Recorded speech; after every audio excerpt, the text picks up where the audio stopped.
השעות שנשארו היו מלאות אהבה ברוב הימים שברחו לנו. Birshuta Rabanim, con el permiso de mis colegas.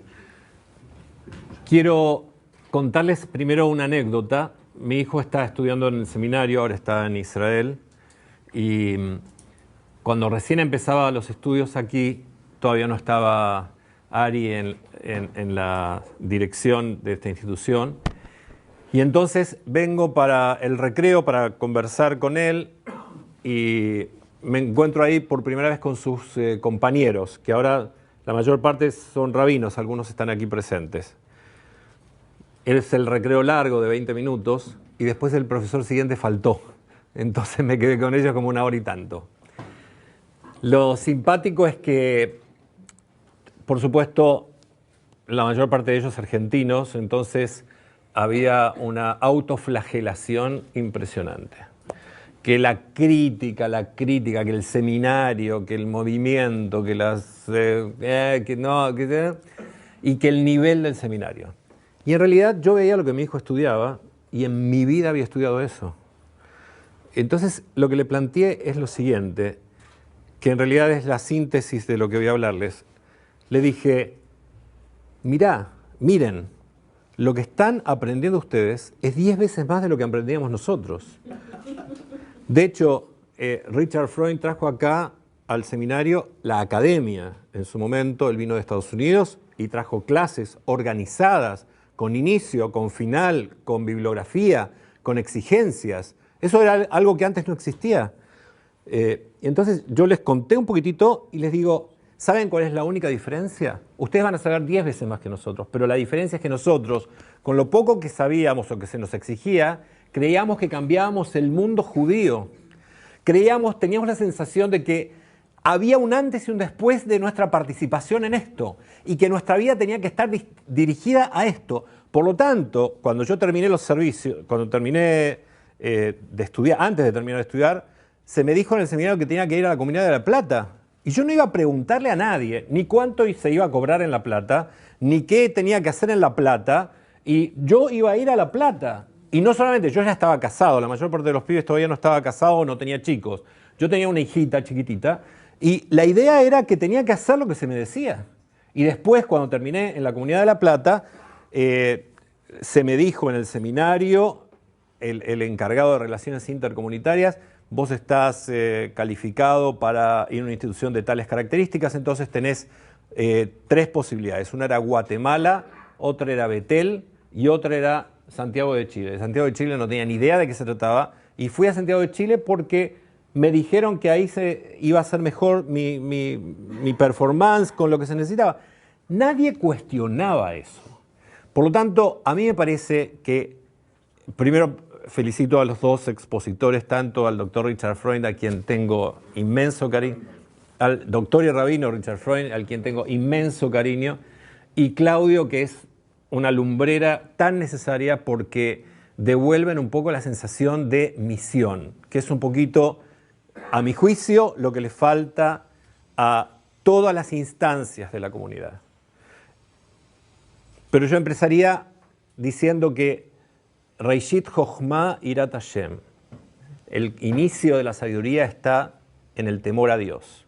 El temor, como lo querramos entender nosotros, amor o lo que sea, pero si no hay temor a Dios, si no hay amor a Dios, ninguna de nuestras instituciones puede sobrevivir. Porque al final, si no hay temor a Dios, hay riñas entre nosotros porque no somos iguales. Hay competencias entre nosotros que no son... Hay competencias no sanas, porque hay competencias sanas, pero hay competencias que no son sanas.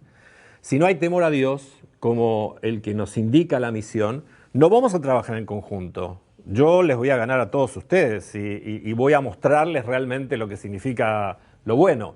Y si no hay temor al Kadosh Baruj Hu, no hay movimiento, no hay nada, no hay sentido. Es solamente un intento de lograr un éxito personal o desarrollar un modelo donde pueda mostrarle a los demás quién soy y que todos aprendan quién soy.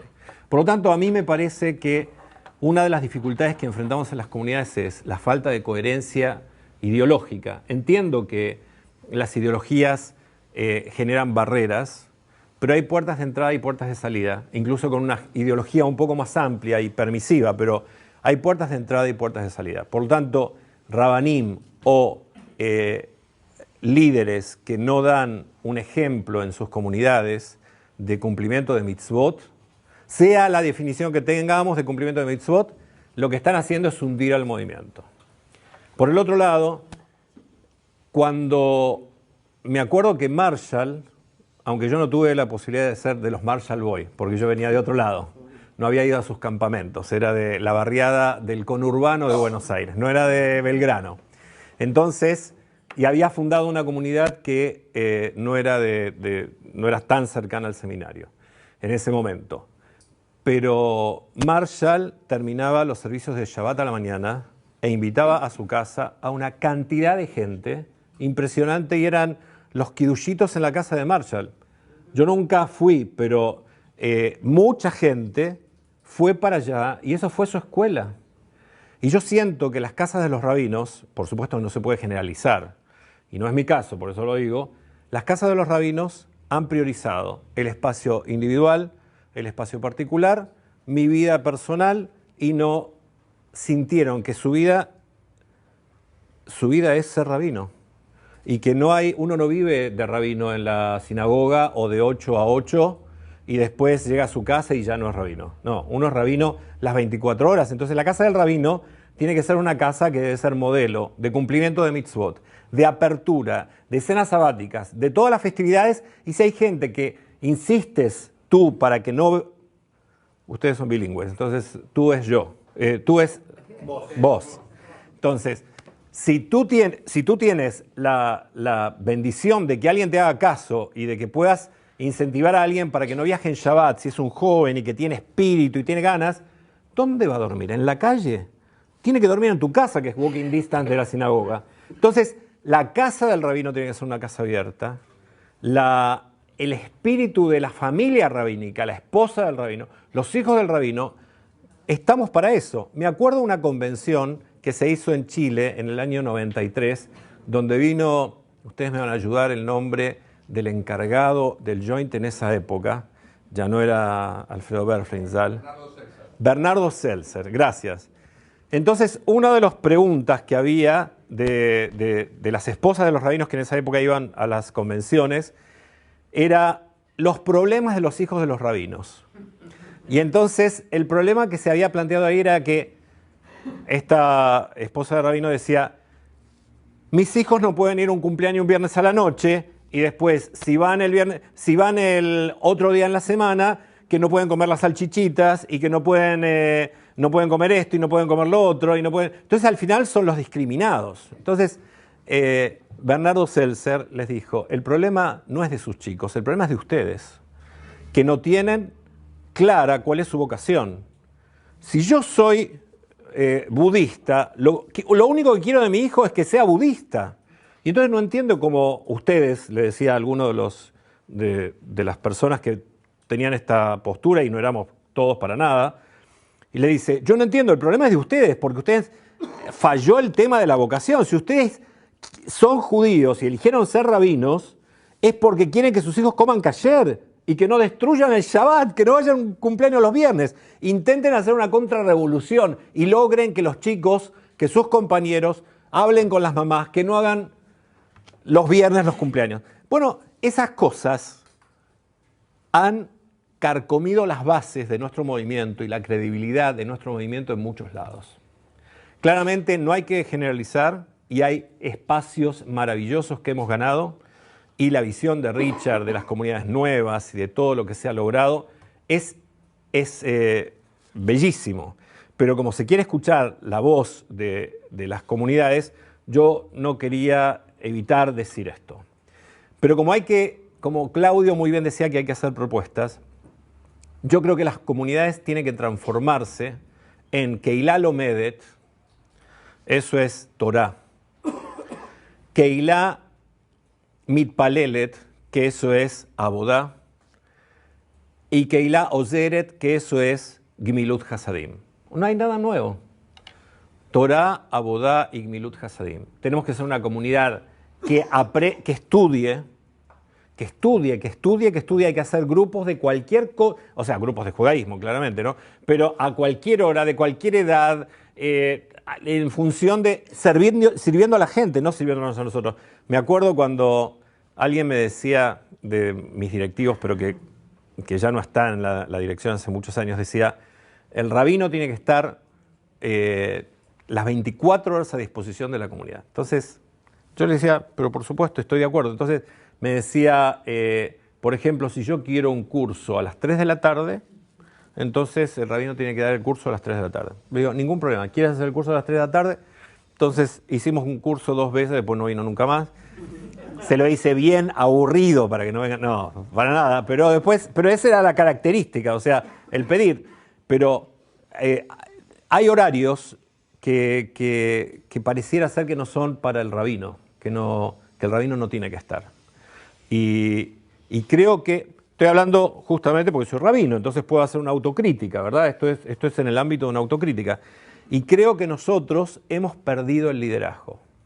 Sí, me parece que tendríamos que importar a Claudio Pincus y a Richard Freund para que estén junto a Ernesto Yattá y a Ariel, que ellos están intentando reflotar un liderazgo después de mucho tiempo yo diría, de un camino muy pedregoso y muy difícil que pasó el seminario. Quisiera decirles que, a mi juicio, falta una brújula keilatí. Desde lo económico se vive al día sin previsiones. Desde la política interna falta ideología en los directivos, identidad entre los directivos y los profesionales. Y desde la credibilidad, las comunidades donde el marco halógico no incluye a los hazanim, rabinos, directorio, no puede funcionar. Y por el otro lado, a veces se les exige a los rabinos que sean animadores institucionales. Y esa función puede ser que la tengamos los rabinos. O sea, hay algunos que tienen grandes posibilidades. De hecho, la mayor parte de los que venimos de Latinoamérica, y un poco lo que Claudio decía, que nuestra voz tiene que ver un poco con lo que Mauricio conoce muy bien, que es haber hecho nuestras primeras armas en los movimientos juveniles. La mayor parte de los rabinos hemos sido Madrijim, hemos sido Roshim. Entonces tenemos una plasticidad para la tarea en equipo y para ese tipo de cosas y para el liderazgo que hemos aprendido ahí. Pero las propuestas, a mi juicio, son claras. Primero, lo que decía Claudio, un pensamiento estratégico. Eso significa que no dejemos pasar el tiempo, sino que tomemos el tiempo en nuestras manos y hagamos algo con eso. Yo creo que el pensamiento estratégico implica mirar cuál es la meta e ir trabajando hacia eso, como me decía Sergio Herskovich el otro día. Y creo que no lo tenemos. Y los instrumentos es volver a darle fuerza a la misión, volver a la fe. Nuestro movimiento es un movimiento de fe. Y considerar estos 3 elementos para formar comunidades. Torah, enseñanza, abodá, tefilá, creativa, profunda, con estética, como se decía, Gmilut Hasadim, acercarnos a la persona para que la podamos apoyar. Miren, un poquitito más solamente. Yo les hablaba de Irat Shamayim. Hay otro tema que nosotros tenemos como dificultad y es cuando tenemos un mensaje demasiado académico y no podemos bajar a las necesidades de la comunidad. La gente indiferente, a la que se refería Claudio, que coincido que es la mayoría, en general, no necesita respuestas académicas, que son las que nosotros tratamos de dar. Se nos pregunta si nos podemos rascar la oreja izquierda en Shabbat y empezamos a dar 7 alternativas, que son las que dan los judíos caraítas y los judíos de no sé dónde, y en Afganistán hay una teshuvá, que se conoció en una guenillá de no sé dónde. El tipo quiere saber si puede rascarle la oreja en el Shabbat o no se puede rascar la oreja, y no le damos una respuesta. Entonces, al final, lo que hace es va a un lugar simplista, que no tiene conocimientos académicos, que tal vez ese sería un tercer paso, ni siquiera el segundo, y entonces se le dice, no te puedes rascar la oreja, y el tipo queda con la sensación de la respuesta. Y nosotros no damos ese tipo de respuestas. Somos mucho más, estamos acostumbrados más a una respuesta académica. Hay una falta de liderazgo grande, por eso me encanta haber escuchado a las dos voces que escuchamos antes. Yo creo que seguimos viviendo una viudez de Marshall y por un lado no nos atrevemos a ocupar su espacio y por otro lado no nos sentimos en su nivel. Que no nos sintamos en su nivel, eso habla bien de nosotros, pero que no nos atrevamos a ocupar su espacio o que las instituciones que hemos creado en el modelo americano, una pata institucional, una pata rabínica y una pata del seminario, que no se hayan puesto de acuerdo, ese es un pecado nuestro. Y ojalá surja un liderazgo que sea un liderazgo que nos convoque, que nos aúne y que nos haga sentir realmente una familia, como lo fuimos con Marshall. Éramos todos hijos. Nadie se le iba a ocurrir contradecir a Marshall o plantearle que algo de lo que él decía era incorrecto, nada, absolutamente. Todos aceptábamos lo que él decía, podíamos después conversar entre nosotros y decir, está loco, mira lo que nos pide, pero nadie se le iba a ocurrir, y creo que necesitamos algo así. No es algo autocrático, pero necesitamos, dentro del caos, un poquitito más de orden. Por último, en una reunión del Joint del 91 en Chile, Alberto Senderey dijo que las comunidades judías en la Edad Media fuimos los que hicimos la globalización. Nosotros teníamos contactos, los rabinos firmaban documentos en Ámsterdam y iban a Esmirna con ese documento y era válido. Y nosotros lográbamos traspasar todas las barreras geopolíticas de la época. Y él decía que hoy, en esa época, en el 91, mientras el mundo se estaba globalizando, nosotros vivíamos en feudos.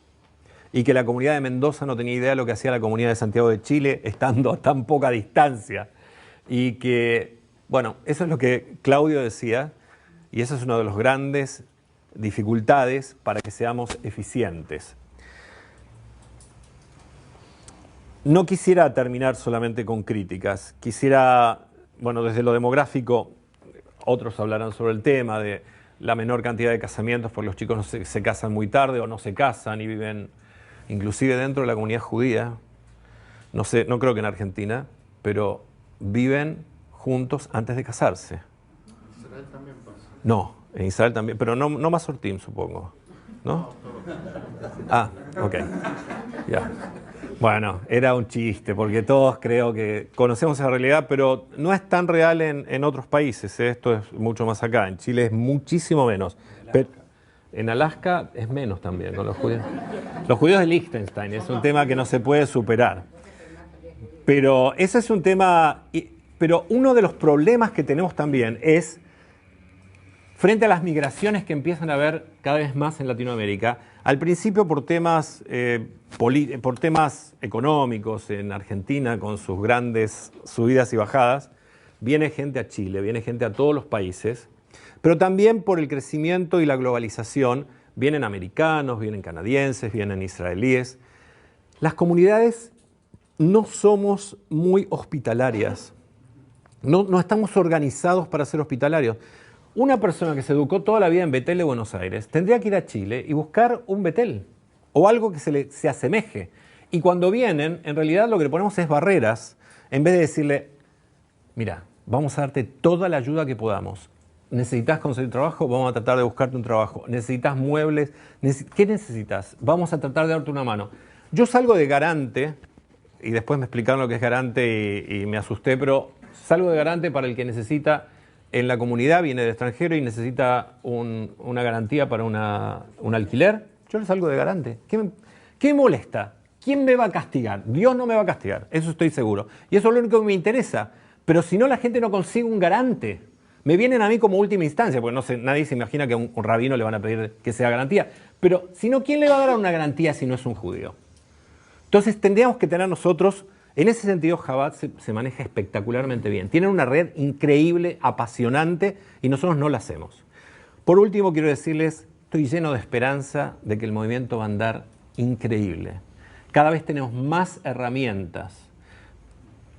Yo creo que si refundamos la idea del movimiento y ponemos nuevamente la misión y la fe arriba de todo, vamos a andar espectacular.